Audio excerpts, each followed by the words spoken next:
बिस्मिल्लाहिर्रहमानिर्रहीम। अजीज तलबा, इलाज की एक किस्म है प्रोलोथेरापी। इलाज बिलखुलिया प्रोलोथेरापी ये जदीद तरीका इलाज है और इस तरीके में इंसान की जो जोड़ों में जो हड्डियों में मिख होती है, बोन मैरो जिसे अंग्रेजी में कहते हैं, उस मिख से या जो चर्बीला हिस्सा होता है गोश्त का, चर्बी से जो ताज़ा खुलिये हैं जिन्होंने अभी जवान होना होता है, इब्तदाई खुलिये, उनको वहाँ से निकाला जाता है और वो मरीज जो फालिज के मरीज हैं या जिनके जिस्म के कुछ आज़ा कमज़ोर हैं या टूट फूट का शिकार हैं, वहाँ से ताज़ा खुलियों को, बनते हुए खुलियों को निकाल के मरीज को टीका लगाया जाता है। और क्या होता है कि वो ताज़ा खुलिये मरीज के जिस्म में जाकर जहाँ जहाँ कमज़ोर खुलिये हैं, जो हिस्से कमज़ोर हैं, जो फालिज ज़दा है, वहाँ पे जाकर बढ़ना शुरू हो जाते हैं। इससे मरीज बहुत जल्दी सेहतयाब हो जाता है। हमारे हमसाया मुल्क ईरान में चंद साल पहले इस मशीन की ज़रूरत पेश आई शदीद, कि जो ताज़ा खुलियों को जिस्म से, हड्डियों की मिख से अलग करती है और मरीज के जिस्म में उसे दाखिल किया जाता है। तो वो जो मशीन है वो ईरानी हुकूमत ने कहा कि जिन जिन मुल्कों के पास है वहाँ से खरीद कर लाई जाए। उस वक्त अहमदीनजाद सदर थे ईरान के, अब सदर जो है वो हसन रूहानी है। वो अहमदीनजाद ने कहा कि उन मुल्कों से किसी मुल्क से खरीद कर लाई जाए। चुनांचे खरीदने के लिए लोग गए, साइंसदान गए, तो इतने पैसों की वो मशीन थी कि ईरान का बजट मुतासर होता था। कौमी बजट को मुतासर कर देने वाले अखराजात थे। दुनिया के सिर्फ 6 मुल्कों के पास वो टेक्नोलॉजी थी।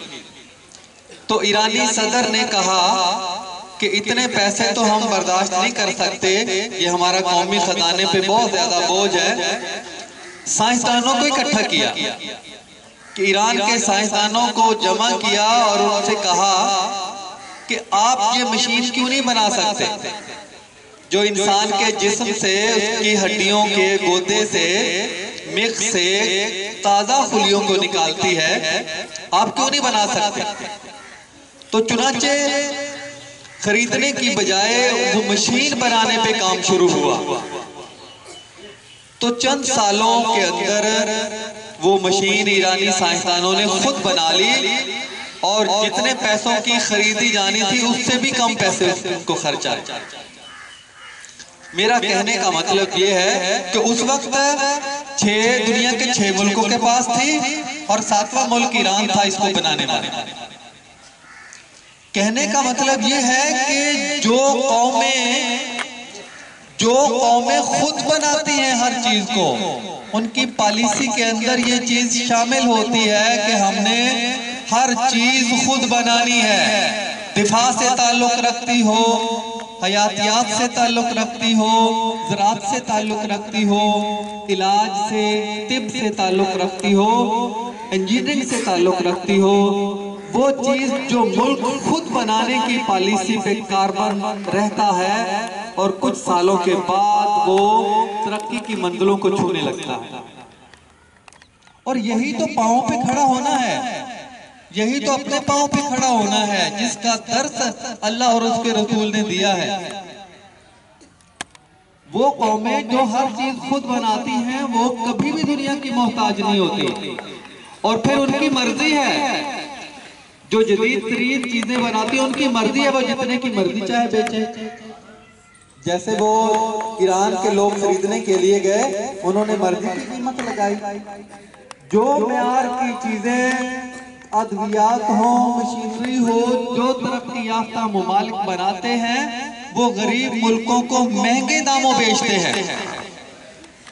गरीब मुल्क हैं ही इसलिए कि उनकी पॉलिसी में ये चीज शामिल नहीं है कि वो हर चीज खुद बनाएंगे, और गुलाम कौम ऐसी पॉलिसी नहीं बना सकती। गुलाम कौम के अंदर ये सोच ही नहीं आती कि हमने अपने पांव पे खड़ा होना है। उनको नशा, जैसे जो नशा इंसान करता है, जो नशे का आदी है, उसे बस पुड़िया एक नशे की दे दी जाए तो उसके चंद घंटे गुजर जाते हैं। बस यही गुलाम की कैफियत भी यही है कि उसे भीख दे दी जाए। ये मुल्कों की बात करता हूं मैं, उनको भीख दे दी जाए, उनका कुछ अरसा गुजर जाता है, फिर वो भीख ले मांगने के लिए चले जाते हैं।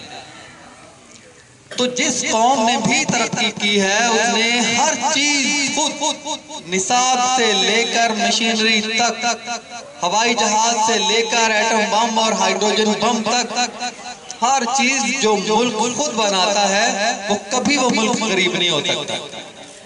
हमारे यहाँ एक पॉलिसी एहसास की वजारत बनाई है जो गुर्बत खत्म करने के लिए।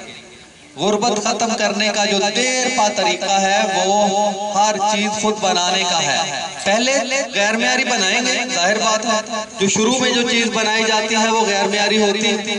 नक्शे अव्वल इतना अच्छा नहीं होता, उसमें कई खामियां होती हैं। इंसान ने जब हवाई जहाज बनाया था, शुरू में उड़ा था, तो ऐसे अपने जिस्म के साथ कुछ पर बांध कर ऐसे ऐसे उड़ा था, कुछ थोड़ा सा उड़ा था। उसके बाद आप देखिए आज हवाई जहाज की जदीद शक्ल क्या है। तो जो कौम पॉलिसी ये बनाती है कि उसने बनानी है, पहले वो मेयार घटिया होगा, फिर अच्छा होना शुरू हो जाएगा, फिर खामियां तलाश की जाएंगी, फिर उससे अच्छा हो जाएगा, और आहिस्ता आहिस्ता दुनिया के मुकाबले में वो उतर आएगा। तो अजीज बच्चों, आपने आगे चलकर इस मुल्क की बागडोर संभालनी है।